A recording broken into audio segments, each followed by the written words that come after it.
Hi folks, this is Mr. Lamping and this is section L-4. We're in our polyhedra unit and we're going to talk about something called Cavalieri's principle.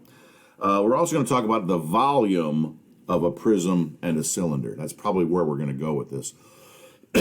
Cavalieri's principle is the idea that if two figures have the same height and they have the same cross-sectional area, in other words, the cross-section, like in this case, is a square, and this one is also a square.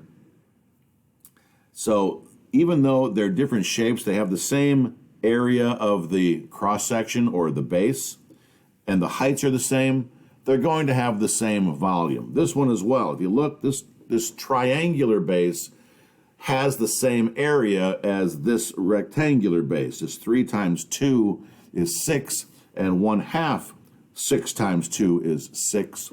So basically, these have the same area of the base. If you multiply it by the height, you're going to get the exact same volume.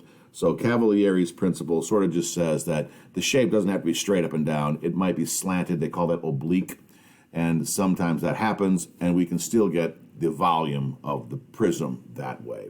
And speaking of volume, down here we have the formula for the volume of the prism.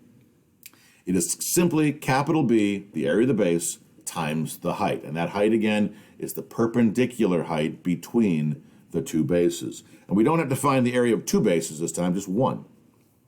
So the volume of a prism is the product of the area of the base and the height of the prism. When we look at the cylinder, it'll be this. I'm going to use the same formula, B times H. You could think of it as pi r squared times H because the area of the base will be a circle, and we could use pi r squared for that part. So when we get to the cylinder, we will probably, I'm going to still use this formula, but then I will insert pi r squared where I need it. Okay? So there are the notes for section L-4.